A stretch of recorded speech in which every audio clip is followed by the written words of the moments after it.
আসসালামু আলাইকুম। আমি এমডি ইসমাইল আপনাদের সাথে আছি। আহ, আমার পেজ হচ্ছে এমডি ইসমাইল ইজ ইংলিশ। তো অনেকদিন পরে আপনাদের সাথে আজকে আমরা আলোচনা করব কমপ্লিটিং সেন্টেন্স। এর আগে আমি আমার পেজের মধ্যে টেন্স সম্পর্কে বিস্তারিত একটু বেসিক কিছু ভিডিও দিয়েছিলাম, যেগুলো আপনাদের অনেক কাজে আসবে। তো আজকে আমরা আলোচনা করব completing sentences. So completing sentence মানে কি সেটা আমরা দেখে বুঝতে পারছি যে কমপ্লিট মানে সম্পূর্ণ করা, সেন্টেন্স মানে বাক্য। একটা বাক্যকে সম্পূর্ণ করা যে কাজটা সেটা হলো কমপ্লিটিং সেন্টেন্স। এখন কথা হচ্ছে আমরা একটা বাক্যকে কিভাবে সম্পূর্ণ করতে পারি। সো আমরা যদি কমপ্লিটিং সেন্টেন্সের সংজ্ঞাটা যদি লিখতে পাই, what is completing sentence, completing sentence, what is completing sentence যদি লিখি তাহলে কি হবে,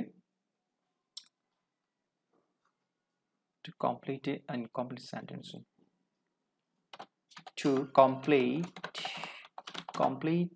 an incomplete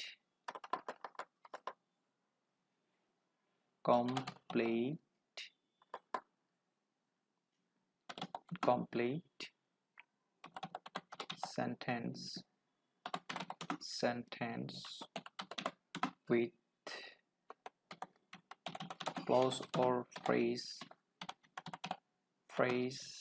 is called completing sentence, completing sentence. So এখানে আমরা লিখলাম যে কমপ্লিটিং সেন্টেন্স কি। তো কমপ্লিটিং সেন্টেন্স বলতে আমরা বলতেছি যে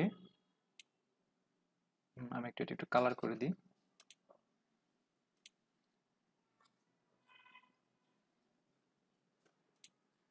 ওকে, to complete an incomplete sentence with clause or phrase is called completing sentences। তার মানে আমরা একটা সেন্টেন্সকে, একটা ইনকমপ্লিট সেন্টেন্সকে যখন ক্লজ অথবা ফ্রেজ দিয়ে যখন আমরা কমপ্লিট করব, হ্যাঁ, এই ক্লজটা কি, এখন কথা আসতে পারে ক্লজটা কি, what is clause.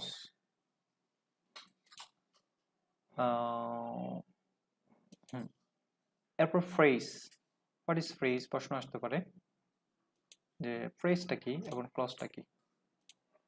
So to complete an incomplete sentence with a clause or phrase is called completing sentence। অর্থাৎ আমরা একটা ইনকমপ্লিট অসম্পূর্ণ বাক্যকে যখন ক্লজের বাংলা হচ্ছে বাক্যাংশ আর ফ্রেজের বাংলা হচ্ছে শব্দগুচ্ছ, এই বাক্যাংশ আরেকটা বাক্যাংশ দিয়ে অথবা শব্দগুচ্ছ দিয়ে যখন আমরা একটা অসম্পূর্ণ বাক্যকে সম্পূর্ণ করব, তখন সেটাকে আমরা বলতেছি কমপ্লিটিং সেন্টেন্স। সো তার আগে আমাদের জানতে হবে ক্লজ কি, ফ্রেজ কি, তারপর আমরা দেখব কিভাবে আমরা কমপ্লিট করতে পারি। আচ্ছা, তার আগে আমরা দেখিনি কয়েকটা উদাহরণ দেখিনি, সেই উদাহরণের মধ্যে আমি ফ্রেজ এবং ক্লজ ইউজ করব। ওকে, উদাহরণ নাম্বার 1,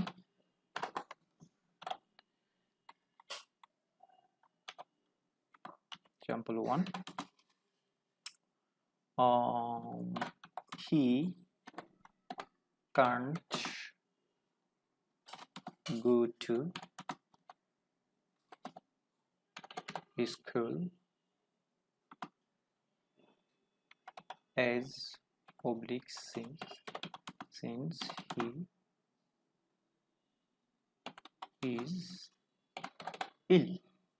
আমি এটা দিলাম যে he can't go to school as oblique since he is ill, সে স্কুল যেতে পারেনি কারণ সে অসুস্থ। দ্বিতীয় বাক্যে, আচ্ছা এখানে যদি আমাদের হি কান্ট গো টু স্কুল আমরা যদি এতটুকু পর্যন্ত দিই, অ্যাজ অথবা সিন্স পর্যন্ত আমরা এটা আন্ডারলাইন করি। ওকে, তো বাকি যে অংশটা আমাদেরকে লিখতে হয়েছে, মনে করেন এটা আমাদের দেওয়া ছিল আর হি ইজ ইল এটা আমরা লিখলাম। এরপরে 2 নাম্বার যদি আমি আসি, যে আরেকটা উদাহরণ নাম্বার 2, সেম উদাহরণ যদি আমি এভাবে দিই যে he K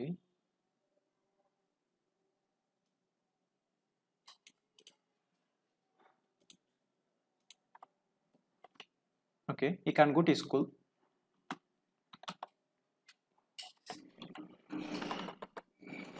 go to school.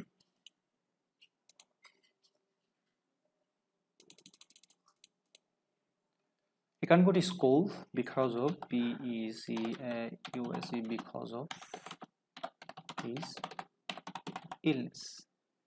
Because of his illness. So he can't go to school because অথবা since he is ill আর আমি এটা দিলাম he can't go to school because of his illness. So আমরা যদি এই দুইটা সেন্টেন্সের মধ্যে দেখতে একটু খেয়াল করি তাহলে আমরা দেখতে পাই যে প্রথম সেন্টেন্সটাতে he can't go to school এতটুকু আমাকে যে অংশটা দেওয়া আছে এই অংশটার মধ্যে কিন্তু একটা সাবজেক্ট আছে একটা ভার্ব আছে বাকি অংশটা আছে মধ্যখানে এজ অথবা যে সিন্সটা আছে সেটা কিন্তু আমাদের কানেক্টরস বলা হয় কানেক্টরস বা আমরা কনজাংশন বলি কনজাংশন বা কানেক্টরস এর পরে যে অংশটা আছে হি ইজ ইল এখানেও কিন্তু একটা সাবজেক্ট একটা ভার্ব আছে এই যে আমরা যে হি ইজ ইল করলাম হি ইজ ইল দিয়ে কিন্তু আমরা এটাকে কি করলাম সেন্টেন্সটাকে আমরা কমপ্লিট করলাম তো এটা হচ্ছে আমাদের আমরা যেটা নিজে বসাইছি সেটা যেটা আমাদের লিখতে হয়েছে একইভাবে হি can't go to school because of his illness এখানে আমরা বসাইছি যে বিকজ অফ হিজ ইলনেস এই যে অংশটা এখানে আপনারা দেখেন যে এখানে আছে হি ইজ ইল এখানে হি একটা সাবজেক্ট ইজ একটা ভার্ব আর বিকজ অফ হিজ ইলনেস এখানে কিন্তু কোনো সাবজেক্ট ভার্ব নেই কি আছে একগুচ্ছ শব্দ আছে এই যে বিকজ অফ হিজ ইলনেস 1 2 3 4 একগুচ্ছ শব্দ এখানে কিন্তু একগুচ্ছ শব্দ কিন্তু এখানে একটা সাবজেক্ট আছে একটা ভার্ব আছে সো এটাকে হচ্ছে বলা হচ্ছে ক্লজ এটাকে বলা হচ্ছে ফ্রেজ সো ক্লজ মানে একটা সাবজেক্ট একটা ভার্ব থাকবে হ্যাঁ আমরা এটাকে যদি আন্ডারলাইন করে নিচে লিখে দিই যে এটা হচ্ছে আমাদের ক্লজ CLAUSE ক্লজ আর এটা হচ্ছে আমাদের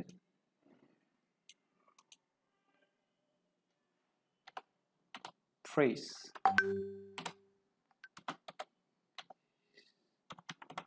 আমাদের ফ্রেজ ওকে সো আমরা এভাবে কিছু ইনকমপ্লিট সেন্টেন্সগুলোকে আমরা ফ্রেজ অথবা ক্লজ দিয়ে কমপ্লিট করতে পারি তাহলে কখনো কখনো ফ্রেজ বসবে কখনো কখনো ক্লজ বসবে এখানে একটা বিষয় ক্লিয়ার করা দরকার যে আমরা কখন ফ্রেজ ইউজ করব কখন ক্লজ ইউজ করব এখানে কিন্তু ধারাবাহিক কোনো নিয়ম নেই তবে আপনাকে সেন্টেন্সটা যখন দেওয়া হবে তখন আপনাকে বুঝতে হবে যে যেমন হি can't go to school as অথবা সিন্স এতটুকু আপনাকে দেওয়া আছে সাপোজ অ্যাজ অথবা সিন্সের পরে যখন আপনাদের দেওয়া আছে এতটুকু যখন দেওয়া আছে তখন আপনাকে বুঝতে হবে অ্যাজ অথবা সিন্সের পরে অবশ্যই ক্লজ বসাতে হবে অবশ্যই ক্লজ বসাতে হবে আর যদি আপনাকে যদি এতটুকু দেওয়া থাকে হি কান্ট গো টু স্কুল এতটুকু দেওয়া থাকে তাহলে এখানে আপনি ফ্রেজ ইউজ করতে পারেন ক্লজ ইউজ করতে পারেন ফ্রেজ ইউজ করা যাবে ক্লজ ইউজ করা যাবে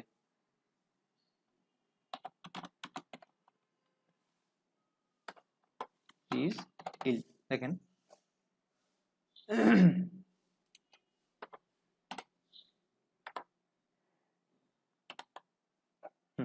সো এই সেন্টেন্সের মধ্যে যদি এতটুকু দেওয়া থাকে হি can't go to school because of his illness হতে পারে হি ইজ ইল দুইটাই হতে পারে আমি কোনটা লিখবো সেটা আমার উপর ডিপেন্ড করে বাট যখন কানেক্টরস দেওয়া থাকবে এরকম কোনো কানেক্টরস দেওয়া থাকবে তখন কিন্তু আমাকে অবশ্যই ক্লজ দিতে হবে তাহলে এখন আমরা লিখতে পারি what is clause and what is phrase clause হ্যাঁ ক্লজ হচ্ছে একগুচ্ছ শব্দ যেখানে একটা ফাইনিট ভার্ব থাকবে একটা সাবজেক্ট থাকবে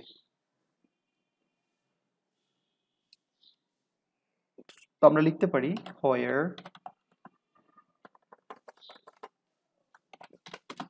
if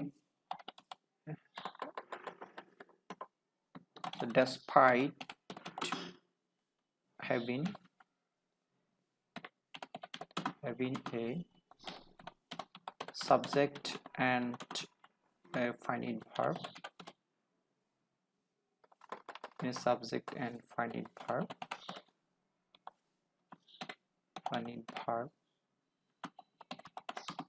when a sentence is used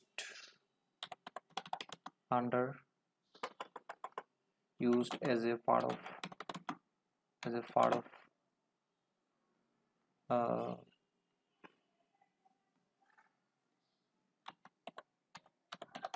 another sentence is called phrase is course, sorry, course clause, CLAUS clause. Okay. So আমরা বলতে despite of having a subject and finite verb when a sentence is used as a part of another sentence is called clause. So এই সেন্টেন্সটার মধ্যে দেখেন he is, এখানে একটা subject আছে, একটা is, একটা ভার্ব আছে, ফাইনাইট ভার্ব আছে। ফাইনাইট ভার্ব কি আপনারা অবশ্যই জানেন, ফাইনাইট মানে সক্রিয় আপনার ক্রিয়া। ওকে, তো সমাপিকা ক্রিয়া যে সেন্টেন্স, যে ভার্ব দ্বারা ক্রিয়াটা কাজটা সম্পূর্ণ হয়ে যায়, অর্থাৎ একটা পূর্ণাঙ্গ সেন্টেন্স আকারে বসতে পারে, যেমন হি ইজ ইট, এটা একটা পূর্ণাঙ্গ সেন্টেন্স। এখানে এই ধরনের ভার্বগুলোকে আমরা ফাইনাইট ভার্ব বলি বা সমাপিকা ক্রিয়া বলি। তাহলে এটা কিন্তু এই সেন্টেন্সের একটা পার্ট হিসেবে ব্যবহৃত হচ্ছে, কিন্তু তার সাবজেক্ট এবং একটা ফাইনাইট ভার্ব আছে, এই জন্য এটা ক্লজ, বাক্যাংশ, একটা বাক্যের একটা অংশ। একইভাবে আমরা যদি ফ্রেজের কথা বলি, সো ফ্রেজের কথা যদি বলি আমরা, তাহলে হবে ফ্রেজ। What is phrase? তাহলে ফ্রেজ কি হবে? তাহলে ফ্রেজ হচ্ছে একগুচ্ছ word. Phrase is a group of words and there is no any subject and finite verb. So phrase is a group of word যেখানে কোনো সাবজেক্ট এবং ফাইনাইট ভার্ব থাকবে না।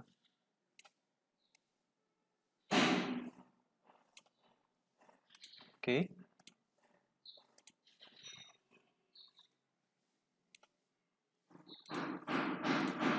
ওকে, তো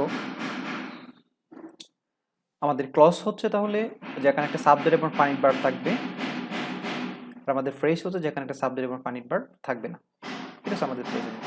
তো আগামী ক্লাসে আমরা দেখব কিভাবে কমপ্লিটিং সেন্টেন্সের অংশগুলো সরাসরিভাবে সলভ করা যায়। আমরা ক্লাস 10-এর বোর্ড কোয়েশ্চেনগুলো আমরা আগামী ক্লাসে দেখব। তো আজকে এতটুকু।